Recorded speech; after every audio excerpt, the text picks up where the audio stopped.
नमस्कार, अस्सलाम वालेकुम। मैं शेख उमर आज़मी, बहुत बहुत स्वागत है आप सभी का ज़िया न्यूज़ पे। फ़िलहाल हमारे साथ अमित यादव जी मौजूद हैं। अमित यादव जी एमएलसी के आवेदक हैं। मैं आपके बारे में बहुत ज़्यादा तो नहीं जानता, आपकी लाइफ में आज मुझे जाने का मौका मिला है, आपके अंदर की खूबियों को ढूँढने का मौका मिला है। तो आज मैं बातचीत के दौरान आपसे पता करूँगा कि आपके अंदर वाक़ई कितनी गहराई है। तैयार हैं आप? जी, जी। बहुत शुक्रिया आपका कि आपने हमें अपना समय दिया। और सर, आपका ज़िया न्यूज़ पे बहुत स्वागत है। पहली बार हम आपसे सामने बातचीत करने के आए हैं, तो आप पहले हमें अपने बारे में बताइए ताकि हमें आपके बारे में ज़्यादा जानकारी मिले। बहुत-बहुत पहले सबसे पहले आपको मैं धन्यवाद देना चाहता हूँ कि आपने एक मुझ जैसे छोटे कार्यकर्ता को इस काबिल समझा कि आपने मेरा इंटरव्यू लेने का आपके द्वारा जो कार्य किया जा रहा है, सबसे पहले तो मैं आपको धन्यवाद देना चाहता हूँ। मैं सन 2000 से समाजवादी पार्टी ज्वाइन किया। जी। 2002 में मैं समाजवादी छात्र सभा से अच्छा। पहला चुनाव लड़ा। वह चुनाव में हार गया।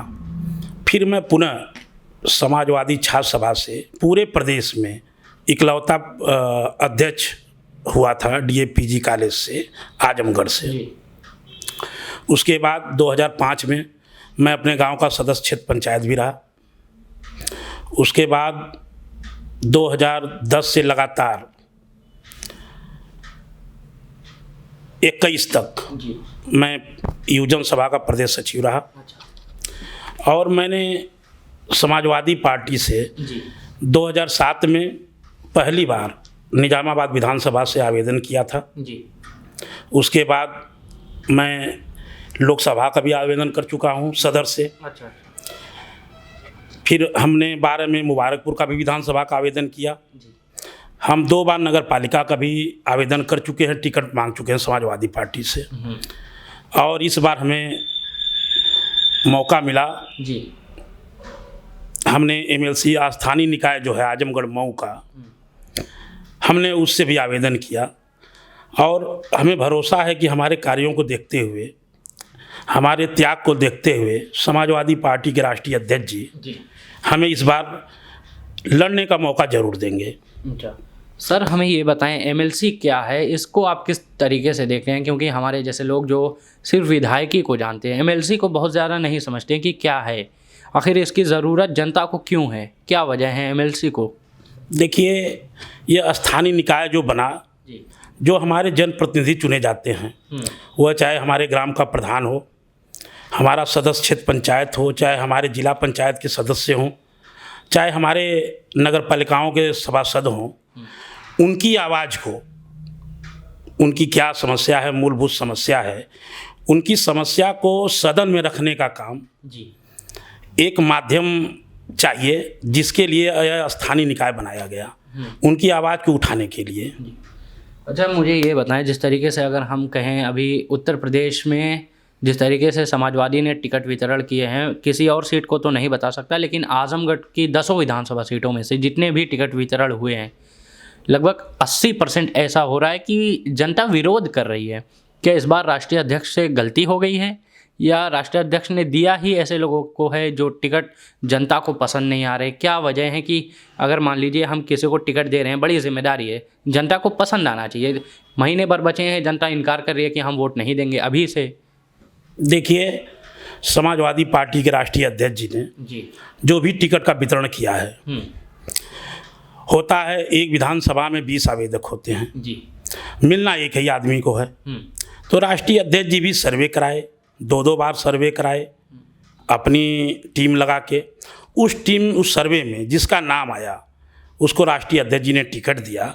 और जो विरोध की बात है, जो लोग टिकट नहीं पाते हैं, एक सबकी टीम होती है, वह लोग अपनी टीमों के द्वारा वह समाजवादी पार्टी का विरोध करवा रहे हैं। और उस विरोध करवाने का कोई मतलब नहीं है। समाजवादी पार्टी आजमगढ़ में 10 की 10 विधानसभा जीतकर समाजवादी पार्टी के राष्ट्रीय अध्यक्ष आदरणीय अखिलेश यादव जी को मुख्यमंत्री बनाने का काम करेगी। अच्छा, प्रेजेंट की सरकार की अगर हम बात करें, फिलहाल भारतीय जनता पार्टी की सरकार है, 5 साल पूरे होने को हैं। क्या नज़रिया रहा अभी 5 साल अखिलेश यादव की सरकार पे, 5 साल योगी जी की सरकार पे, फ़र्क क्या दिखा? देखिए, मैं ईमानदारी के साथ यह कहना चाहता हूँ, मैं अपने आजमगढ़ जनपद की बात ही नहीं, पूरे प्रदेश की बात, अगर पिछले गवर्नमेंट में जब समाजवादी पार्टी के राष्ट्रीय अध्यक्ष जी मुख्यमंत्री थे अखिलेश जी, जितना विकास का काम उन्होंने उत्तर प्रदेश में किया, जब से यह भारतीय जनता पार्टी की सरकार आई है, यह हिंदू मुस्लिम, कब्रिस्तान शमशान, मंदिर मस्जिद, इनको विकास से कोई मतलब नहीं है। ये सिर्फ हिंदू मुसलमान करके चुनाव जीतने का काम करते हैं। लेकिन इस बार पूरे प्रदेश की जनता जान चुकी है इनका मंसूबा क्या है। यह अपने मंसूबे में इस बार फेल होंगे। और मैं दावे के साथ यह कहना चाहता हूँ, समाजवादी पार्टी 300 सीटें जीतने का काम करेगी और भारतीय जनता पार्टी सैकड़े के नीचे 100 से नीचे आने का काम करेगी। और बात कांग्रेस, बहुजन, ये सभी लोग एक दूसरे के A B party C party हैं। यह सिर्फ बीजेपी को जिताने के लिए जो भी आप उम्मीदवार देख रहे हैं, जो कांग्रेस घोषित कर रही है, चाहे बहुजन समाज पार्टी जो भी टिकट घोषित कर ले, वह सिर्फ समाजवादी पार्टी का वोट कैसे कटे, वहाँ पे भारतीय जनता पार्टी का प्रत्याशी कैसे जीते, इस आधार पे उनका चयन किया जा रहा है। अच्छा, जिस तरीके से मैं ये पूछना चाहूँगा कि अभी तो कुछ साल हुए, लेकिन मान्यवर कांशीराम जी के ज़माने से आजमगढ़ बसपा का इलाका माना जाता है, तो आप कैसे कह रहे हैं कि सपा का टिकट काटना, इलाका तो बसपा का है? मतलब हम समझे नहीं। जैसे आगे अगर हम कह रहे हैं कि आजमगढ़ सपा मान लीजिए 15-20 सालों से मुख्यमंत्री, लेकिन बसपा में मान्यवर कांशीराम जी उससे पहले आजमगढ़ को अपना लिए थे और लगभग हर जगह बसपा की थी। कुछ वजह से बसपा धीरे पड़ गई, लेकिन इसका मतलब ये नहीं आप कह सकते कि बसपा का एरिया सपा का हो गया। तो इस पे मैं कहना चाहूँगा ये तो बसपा का एरिया था, आप सपा का कैसे कह रहे हैं कि टिकट काटने का?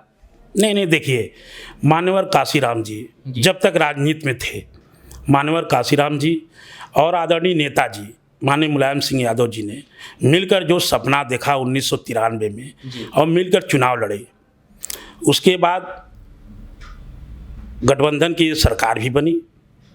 लेकिन उसके बाद जब से बहन मायावती जी आई, उन्होंने बहुजन का जो वोट है उसको सिर्फ यूज करने का काम किया। और यह आजमगढ़ जनपद जो रहा है वो समाजवादियों का भी गढ़ रहा है और बहुजन समाज पार्टी का भी गढ़ रहा है। यहाँ के जो कोर वोटर हैं वो अधिक से अधिक समाजवादी और अधिक से अधिक बहुजन के लोग ही हैं। अच्छा, मैं ये बताना चाहूँगा, हाथ में मेरे अमित शाह जी का ट्वीट है। ट्वीट कर उन्होंने कहा कि कबीर दास जी ने कहा है कि लोहे से ढाल भी बन सकती है और तलवार भी। ये वही उत्तर प्रदेश है, वही पुलिस है। शासन किसके हाथ में है, ये बड़ी बात है। अगर शासन भाजपा के हाथ में होगा तो विकास होगा, अगर अखिलेश यादव के हाथ में होगा तो गुंडे माफियाओं का राज होगा। अभी बताइए। अच्छा, ये बताइए, भारतीय जनता पार्टी की सरकार है जी, बलात्कार की घटनाएं, छेड़छाड़ की घटनाएं, हत्या की घटनाएं, आप 12 से 17 का डाटा उठा के देख लीजिए और उसके बाद 17 से 22 तक का भी डाटा आप उठा के देख लीजिए, कम से कम 30% बढ़ोतरी हुई है। चाहे वह बलात्कार की घटनाएं हो, चाहे वह हत्या हो, चाहे वह जो भी घटना हो। जो माननीय अमित शाह जी कह रहे हैं कि हमारी सरकार आएगी, हमारी सरकार है तो हम सबको सुशासन, सबको सुरक्षा, सबका विकास, सबका विश्वास। लेकिन मैं ये कहना चाहता हूँ, यह सुरक्षा में भी फेल हुए, विकास में भी फेल हुए और ये सरकार चलाने में भी नाकामयाब हुए। जी, फिर ऐसे में अगर हम कहें भूतपूर्व सरकार यानी अखिलेश यादव की सरकार और क्या विकास, इस बात को अगर हम उठाएं तो हमारे जहन में एक सवाल आता है कि मुजफ्फरनगर दंगा, उंगली उठा दी जाती है सपा, कहा जाता है अखिलेश यादव लखनऊ में थे, नहीं आए थे ज़मीन पर झगड़ा बंद करने। तो क्या ये एक दाग रह गया है सपा के अंदर, सपा के कपड़े, सफ़ेद कपड़े पे एक दाग रह गया मुजफ्फरनगर का? देखिए, जो मुजफ्फरनगर का दंगा हुआ उस समय हमारे राष्ट्रीय अध्यक्ष जी मुख्यमंत्री थे जी। और जिस कड़ाई से उस दंगे को उन्होंने रुकवाने का काम किया, और यह दंगा प्रायोजित था, भारतीय जनता पार्टी के लोगों के द्वारा यह दंगा करवाया गया। उस समय वहाँ के विधायक सोम थे, संगीत सोम, यह उनके द्वारा ही इस तरह की यह प्रायोजित घटना थी उनके द्वारा। यह दंगा करवाने का श्रेय अगर जाता है तो भारतीय जनता पार्टी को जाता है। और पूरे प्रदेश में जितने भी दंगे हुए आप मालूम कर लीजिएगा, कहीं न कहीं वह बीजेपी का ही हाथ रहा है। चाहे वह मंदिर में सूअर का मांस और चाहे मस्जिद में गाय का मांस अगर कहीं भी फेंका जाता था और लोग पकड़े भी गए, मैं आपको विश्वास दिलाना चाहता हूं कि लोग पकड़े भी गए, और जो लोग पकड़े गए सभी लोग भारतीय जनता पार्टी के कार्यकर्ता निकले। अच्छा, ये बताएं, जिस तरीके से अखिलेश यादव जब आते हैं, मुख्यमंत्री योगी आदित्यनाथ जी का जब दौरा होता है आजमगढ़ में, तो भरे मंचों से कहते हैं कि हमने आजमगढ़ को आर्यमगढ़ करेंगे, क्योंकि आजमगढ़ की जो नाम है ये आतंकवादियों के नाम से जाना जाने लगा है, इसलिए एक अच्छी छवि बनाने के लिए आजमगढ़ को आर्यमगढ़ किया जाएगा। और इस पे कुछ लोग सहमत भी हैं, कुछ लोग उसका विरोध भी कर रहे हैं। लेकिन जब विकास की बात आती है तो आजमगढ़ में कहते हैं योगी जी, हमने जितना दिया उतना सपा ने नहीं दिया। अब इस पे आप कहें नाम बदलने को लेकर, क्योंकि आपके पार्टी के बड़े पदाधिकारी हैं, अबू आसिम आज़मी उनको नाम से आता है, ऐसे में उनका नाम बदल जाए, तमाम लोगों का नाम बदल जाना है। जो आज़मी लगाते हैं वो आर्यमी लगाएंगे, हम शेख उमर आज़मी हैं, हम भी आर्यमी लगाएंगे। तो नाम बदलने से क्या कुछ फ़ायदे हैं, क्या सामने आता है इस पे? देखिए, भारतीय जनता पार्टी जब से सरकार में आई है जी, उन्होंने सिर्फ एक काम किया है, नाम बदलने का काम किया।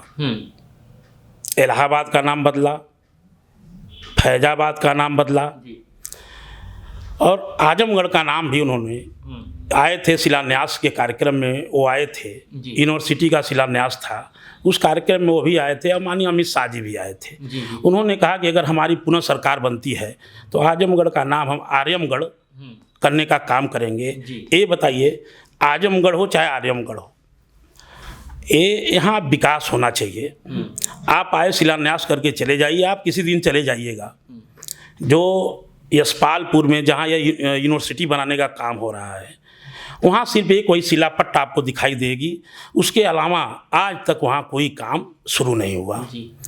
और जो विकास का जितना भी काम हुआ, अगर आजमगढ़ में पीजीआई ऐसे हॉस्पिटल को देने का काम कोई किया है तो समाजवादी पार्टी के राष्ट्रीय अध्यक्ष आदरणीय अखिलेश यादव जी हैं।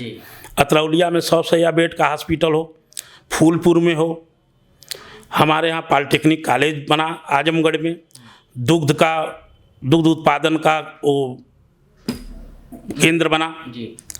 तो यह सब समाजवादी पार्टी की देन है। और जितना भी विकास आप देखेंगे, पूरे आजमगढ़ जितने चौराहे बने, सब बजट पास हमारी समाजवादी पार्टी की सरकार में किया गया। वह काम भले भाजपा की सरकार में हुआ लेकिन जो भी बजट पास है वह समाजवादी पार्टी की सरकार में है। और यह भारतीय जनता पार्टी के लोग ये बताने का काम करें कि आजमगढ़ में उन्होंने कौन सी एक सड़क बनवाने का काम किया, जो बजट देने का उन्होंने काम किया। एक भी लंबी सड़क कोई भी हो, चाहे हमारा पूर्वांचल का एक्सप्रेसवे बना, वो भी समाजवादी पार्टी की सरकार की देन थी, उसका शिलान्यास किया गया, हमारी सरकार में किया गया। और बनाने का काम देखिए, आज भारतीय जनता पार्टी की सरकार है, मान लीजिए कोई शिलान्यास कर देते हैं शिलान्यास कर देते हैं तो फिर उसको बनाने का काम तो जो आगे सरकार आएगी उन्हीं का दायित्व होगा ना। ये तो है नहीं कि फिर भारतीय जनता पार्टी के लोग चाहे समाजवादी पार्टी के लोग ये कहें कि नहीं हमारा यह काम हमने किया है। जो शिलान्यास करता है, जिसकी सरकार में बजट पास होता है, वह काम उस सरकार का माना जाता है। अच्छा, अब मुझे ये बताएं, जिस तरीके से अभी आपने बताया कि गृह मंत्री जी भी आए थे, योगी जी भी आए थे, तो गृह मंत्री आके स्टेज से ये कहे गए आजमगढ़ की ज़मीन पे कि आजमगढ़ इस बार कमल खिलेगा, आजमगढ़ की 10 विधानसभा पे इस बार कमल खिलेगा। जनता में सपा के खिलाफ गुस्सा भी है टिकट वितरण को लेकर। ऐसे में क्या सही कह गए गृह मंत्री? ये एक अंदाज़ा था। देखिए, समाजवादी पार्टी के खिलाफ कहीं पे कोई गुस्सा नहीं है।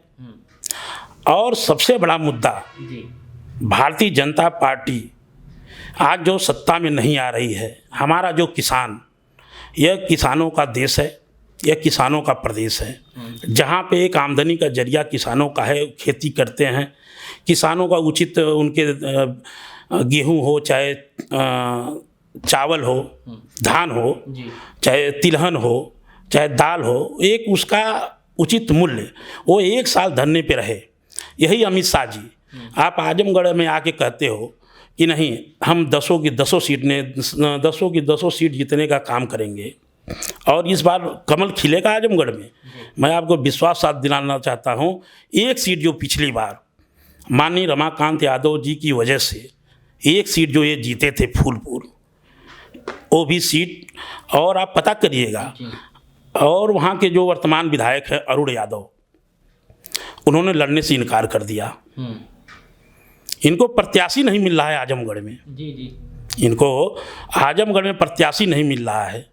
हमने 7 सीट घोषित किया, ये उसके बाद 6 सीट घोषित। अगर आप समाजवादी कहते हो कि समाजवादी पार्टी के खिलाफ आक्रोश है, तो आप घोषित कर दो। आप आगे आओ। अभी आप मुबारकपुर में नहीं कर पाए, अभी आप सगड़ी में नहीं कर पाए, जबकि सगड़ी के आप वर्तमान विधायक को अपनी पार्टी में लिए। अभी सगड़ी हो गया, अभी आप फूलपुर में जहां आपका वर्तमान विधायक है, आप कमल खिलाने की बात कर रहे हो जहां आपका वर्तमान विधायक हो, और जो वर्तमान विधायक बसपा की आई हो आपके दल में, आप उसको टिकट नहीं दे पा रहे हो, और बात आप करते हो कमल खिलाने की। आजमगढ़ में 10 की 10 सीटें समाजवादी पार्टी के खाते में जाएगी। जिस तरीके से अभी हम देख पा रहे हैं कि कुछ मुस्लिम वोट अदर पार्टियों को जा रहे हैं, मुस्लिम हिस्सेदारी की बात कर रहे हैं, दलित अपनी हिस्सेदारी की बात करते हैं, अपने आरक्षण की बात करते हैं। समाजवादी के पास अगर कहें तो यादव का वोट रह जाता है। लेकिन फिर हम सोचते हैं, जब समाजवादी से अखिलेश यादव कहते हैं कि सपा मुस्लिम या एकता का प्रतीक है, साइकिल का निशान एकता का प्रतीक है, तो ऐसे में कहाँ बात आती है कि मुस्लिम जो लोग हैं या अदर जो लोग हैं वो सपा को ये अभी कुछ सालों से ये कहने पे मजबूर हो गए कि सपा अब हम लोगों की नहीं रही। क्या वजह है? देखिए, ये कहने की बात है जी। ना हमारा मुसलमान कहीं जा रहा है, ना हमारा यादव कहीं जा रहा है, ना हमारा अन्य पिछड़ा वर्ग, अदर बैकवर्ड और एससी जो लोग भी आरक्षण, आपने देखा होगा जब से भारतीय जनता पार्टी की सरकार आई जी, आरक्षण छीन लिया गया। यहीं गोरखपुर यूनिवर्सिटी में जितनी भी नियुक्तियां हुई उसमें एक भी अदर बैकवर्ड, एक भी एससी एसटी की नियुक्ति नहीं की गई। सब नियुक्तियां जो की गई वह बड़े जात के लोगों को वहाँ पे भर्ती किया गया। और इस आजमगढ़ में ही नहीं पूरे प्रदेश में आरक्षण का मुद्दा सबसे ज्वलित मुद्दा है। और इस आरक्षण के लिए सबसे बड़ी मांग थी हमारे अदर बैकवर्ड के लोगों की कि हमारी गणना जाति वाइज गणना की जाए, कि हमारी जात पूरे उत्तर प्रदेश में राजभर कितना है, निषाद कितना है, कितना पासी है, कितना हरिजन है, कितना यादव है। इस जातिवाद गणना को लेकर भारतीय जनता पार्टी से जो लोग भी अदर बैकवर्ड के लोग गए थे उनके साथ 2017 के चुनाव में, चाहे माननीय ओम प्रकाश राजभर जी रहे हों, चाहे हमारे स्वामी प्रसाद मौर्य जी रहे हों, चाहे हमारे दारा सिंह चौहान जी रहे हों, आखिर क्या कारण है कि यह लोग वहाँ से बैकफुट हो गए और समाजवादी पार्टी ज्वाइन करके आज वो लोग मैदान में हैं? जी, आपने स्वामी प्रसाद मौर्य का नाम गिनाया, बड़ा ही बेहतरीन सवाल याद आया। स्वामी प्रसाद मौर्य खुले मंचों से कह डालते हैं कि समाजवादी जैसी पार्टी, मतलब जब वो बीजेपी में थे, इतनी बुरी पार्टी कोई नहीं, इसको खारिज करें। आज वही स्वामी प्रसाद मौर्य समाजवादी पार्टी के मेंबर हैं। आज वो आपके साथ होके किसी और को कह रहे हैं, कल किसी और के साथ आपको कह सकते हैं। क्या कहेंगे? ये चाहे वो स्वामी प्रसाद मौर्य जी हों, चाहे ओम प्रकाश राजभर जी हों, ये अपने आप को ये लोग 17 से लेके 22 तक अपने आप को ठगा महसूस किए। अच्छा। ये लोग चिल्लाते रहे, ये लोग कहते रहे भारतीय जनता पार्टी से कि आप गणना करा दो, आप हमें आरक्षण दे दो, लेकिन भारतीय जनता पार्टी ने उनकी बातों को नहीं सुना। और जब कोई जाता है किसी दल में तो उस समय वह जो उसके खिलाफ दल होता है उसके बारे में लोग उल्टा सीधा बोलते हैं, लेकिन उसके बाद उस दल में जब आदमी रह लेता है 5 साल, तब उस दल के बारे, उस दल की सच्चाई उसके सामने आ जाती है। तो आज स्वामी प्रसाद मौर्य जी फिर वो अपने घर आ गए। अच्छा। अपने घर का मतलब वह बैकवर्डों के साथ आ गए। सर, जिस तरीके से अगर अभी हम कहें, इतना बुरा समय हिंदुस्तान में कभी नहीं आया था, जहां नेता, भांति भांति प्रकार के नेता खुले मंचों से भाषण दे रहे हैं, रैलियां निकाल रहे हैं, लोगों को इकट्ठा कर रहे हैं। ऐसे में अध्यापक अपने बच्चों को छिप कर पढ़ा रहे हैं। क्या वजह है इतना बुरा दिन लाने को हिंदुस्तान में कि टीचर, उस्ताद, जिसने हर नेता को बनाया है, वो खुद छिप कर बच्चों को पढ़ा रहा है, तैयार कर रहा है भविष्य। और जो नेता हो गए वो अपनी जनता में अपने चुनाव को लेकर खुले मंचों से धाड़ रहे हैं, अपनी बात रख रहे हैं, लेकिन स्टूडेंट को लेके इतनी ऐसा क्यों? और ना भर्ती का लेके कुछ ऐसा क्यों? देखिए, ये सारा दोष भारतीय जनता पार्टी का है जी, चुनाव आयोग का है, हमारे यहाँ जो न्यायालय हैं, यह दोष उनका है। आप चुनाव आयोग कह रहा है एक तरफ कि आप 1000 लोगों की रैली आप कर सकते हो, तो आप स्कूल खोलने की छूट क्यों नहीं देते थे? जी। ये अब स्कूल 2 शिफ्टों में खुले, हमारे अध्यापक, हमारे जो बच्चे हैं वो जाके पढ़ाई करें। आप जनता को एक तरफ छूट दे रहे हो कि आप 1000 एक जगह इकट्ठा हो गए, आप रैली कर सकते हो। आप वहीं विद्यालयों को खोलने की आप छूट नहीं देते हो। आखिर क्या कारण है? आप शिक्षा से क्यों वंचित कर रहे हैं? भारत के लोगों को शिक्षा से वंचित करके, यह भारतीय जनता पार्टी की लोग की मंशा यही है कि जो अदर बैकवर्ड के लोग, SC ST के लोग और हमारे अल्पसंख्यक के लोग आज पढ़ाई के मामले में, शिक्षा के मामले में, चाहे वह नौकरी के मामले में, जितने आगे पहुंच गए हैं। आज आप खुद देखते होंगे, आप इसके पहले आप चले जाएंगे 20-25 साल पहले, तो जो IAS IPS बहुत कम संख्या में मिलते थे, अदर बैकवर्ड, चाहे अल्पसंख्यक, चाहे SC ST के जातियों में। आज उनकी संख्या इतनी ज़्यादा हो गई है कि सामान्य लोगों की संख्या दब गई है उसके सामने। तो इसलिए इनका एक कुठाराघात है समाज पे कि ये अदर बैकवर्ड के लोग, SC ST के लोग, अल्पसंख्यक के लोग, इनके बच्चे पढ़ न पाएं। अगर ये पढ़ लेंगे तो फिर ये राजनीति की दिशा भी तय करेंगे, IAS IPS भी बनेंगे और ये पूरे भारत की एक दशा बदलने का काम करेंगे। आपने बीजेपी को कह के अपनी पूरी जिम्मेदारियों का कटोरा उसके सर डाल दिया। लेकिन 5 सालों से बीजेपी है, आप ही हैं शुरू से सर। उत्तर प्रदेश में विकास की धारा आप कह रहे हैं बह रही थी, समाजवादी पार्टी में नहीं देखने को मिला।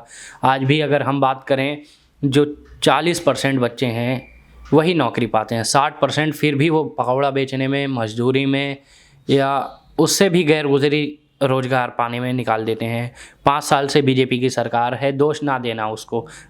उससे पहले आपकी सरकार थी, उससे पहले बसपा की सरकार थी, कांग्रेस की सरकार भी रही। तो भूतपूर्व पार्टियों ने क्या किया, इसको थोड़ा रोशनी डालिए। देखिए, हमारी जब भी सरकार आई, सबसे पहले जब आदरणीय नेताजी मुख्यमंत्री बने थे जी, तो शिक्षा के लिए उन्होंने इतना बड़ा काम किया था, शायद आपको पता नहीं होगा जी। जब वो पहली बार मुख्यमंत्री बने थे तो अपने अधिकारियों को बुला के उन्होंने कहा कि हमारे शिक्षा का स्तर कैसे ऊंचा हो, इस पे एक तुम लोग कमेटी गठित करो और एक फार्मूला बनाओ। तब माननीय नेताजी की बात हमें याद है कि हर ब्लॉकों पे एक विद्यालय, पूरे प्रदेश में हर ब्लॉक में एक विद्यालय नेताजी देने का काम किए थे कि हमारे बच्चे पढ़ें लिखें और जब आदमी पढ़ेगा लिखेगा तभी अपने समाज को विकसित कर सकता है, अपने परिवार को विकसित कर सकता है। और जब बहुजन की सरकार आई तो बहुजन की सरकार ने भी काम करने का काम किया, उन्होंने भी रोज़गार देने का काम किया। हमारी सरकार में जब माननीय अखिलेश जी आए तो कम से कम 8.5 लाख नौकरी जी। आप उसका डाटा चाहेंगे तो आपको मिल जाएगा। 8.5 लाख नौकरी देने का काम आदरणीय अखिलेश यादव जी ने किया था। मैं इतना जानना चाहूँगा कि आप एमएलसी के आवेदक हैं तो अपनी जनता से क्या कहेंगे? जनता आपका हमारा चैनल देख रही है, आपकी जनता, और क्या कहेंगे इस जनता से?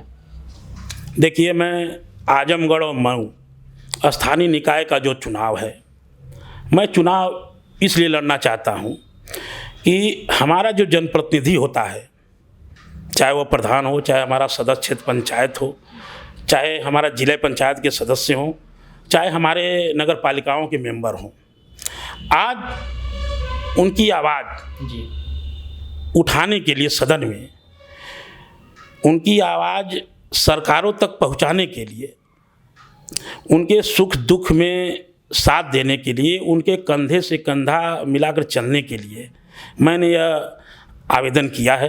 अगर मुझे मौका मिला, अगर मैं आजमगढ़ स्थानीय निकाय का प्रत्याशी घोषित हुआ, अगर विजयी हुआ, तो फिर आपसे एक बार हमारी आपकी मुलाकात होगी जी। और तब आप देखेंगे कि आजमगढ़ मऊ में क्या बदलाव हुआ, तो बनने के बाद ही मैं उसको साबित कर पाऊँगा। हाँ, अभी हम एक बार और मिलेंगे। ये हमारा दावा रहा, आपसे वादा रहा, दावा दोनों, कि आप अपनी बातों को पूरा करें। इस मिलना मिलाना इसी बात को लेके होता है कि आप क्या वादे कर रहे हैं जनता से, क्या आप पूरा करेंगे। सर, मैं कह रहा हूँ कि फिर आप, अगर मैं प्रत्याशी बना, अगर मैं चुनाव जीता, तो मैं स्वयं आपको निमंत्रण दूंगा, आपको चाय पे बुलाऊंगा और आपको यहीं पे बैठा के आजमगढ़ मऊ के विकास के बारे में बताने का काम करूंगा। चलिए सर, बहुत धन्यवाद अपना वक्त देने के लिए। और आप भी देख रहे हैं, कुछ विचार हैं, कुछ बातचीत हैं, तो हमें कमेंट बॉक्स में अपना देखिए। सर से बातचीत हमारी हो गई। यदि आप भी देखना चाहते हैं किसी और से हमारे साथ बातचीत, तो कमेंट में कीजिए। चलिए, बहुत बहुत शुक्रिया आपका देखने के लिए ज़िया न्यूज़।